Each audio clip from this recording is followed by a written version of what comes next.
আল্লাহ নবী বলেন, নামাজের আগে তোমরা যারা ওযু করবা, পবিত্রতা অর্জন করবা, তোমরা যারা পবিত্রতা অর্জন করার সময় ভালোভাবে তোমরা পবিত্রতা অর্জন করবা। আল্লাহ নবী বলেন, যখন তোমরা ওযুর মাধ্যমে মুখ ধৌত করবা, ভালোভাবে ধৌত করবা। কেন? দেখেন নবীজি বলেন, ইযা তাওয়াদ্দাআল আব্দুল মুসলিমু আউল মুমিন, কোন মুসলমান অথবা মুমিন বান্দা যখন ওযু করে, ফাগাসালা ওয়াজহাহু, পানি দিয়ে যখন তার মুখ ধৌত করে, খারাজাত মিন ওয়াজহিহি কুল্লু খাতিআতিন নাযারা ইলাইহা বিআইনাইহি।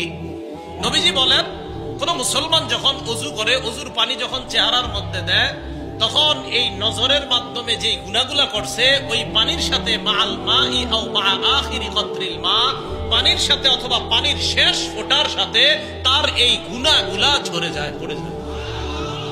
তাহলে আগামীকাল যখন ওযুটা করবো আমরা ফজর থেকে, চেহারায় পানিটা দেওয়ার সময় মাথায় রাখবো, মনে মনে রাখবো যে আল্লাহ, আমি তো চোখ দিয়ে কত গুনাহ করি আল্লাহ। মাহমুদ হাদিসে পড়ছি আপনার নবী বলছেন যে মুখ ধৌত করলে শেষ ফোঁটার সাথে চোখের গুনাহগুলা ঝরে পড়ে যায়।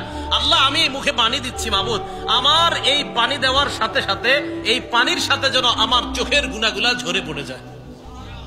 মনে থাকবে না ইনশাআল্লাহ? এগুলো মুখে পানি দিলাম। এরপরে কয় ওয়াইদা গাসালা ইয়াদাইহি, এরপরে যখন হাত ধৌত করবেন আপনি, আল্লাহ নবী বলেন, হাত ধৌত করার পর খরাজাত কুল্লু খাতিআতিন মিন ইয়াদাইহি বাতাশাদহা ইয়াদা, হাতের মাধ্যমে যত গুনাহ করছে পানির সাথে হাতের গুনাহগুলা ঝরে পড়ে যায়। এই হাদিস থেকে বোঝা যায় পায়ের গুনাহ আর যত অঙ্গ প্রত্যঙ্গগুলো আছে ধৌত করবেন, তো ওই পানির ফোঁটার সাথে আপনার গুনাহগুলা ঝরে পড়ার এই ব্যবস্থা আল্লাহ পাকের পক্ষ থেকে করা হয়। 3 নাম্বার হাদিস, রাসূল আকরাম সাল্লাল্লাহু আলাইহি ওয়াসাল্লাম পবিত্রতা অর্জন ছাড়া আমাদের যে সালাত হবে না। বাকি প্রথম 1, 2, 3 এই তিনটা হাদিসের মধ্যে বলছেন যে পবিত্রতা অর্জন এটা হলো নামাজের শর্ত।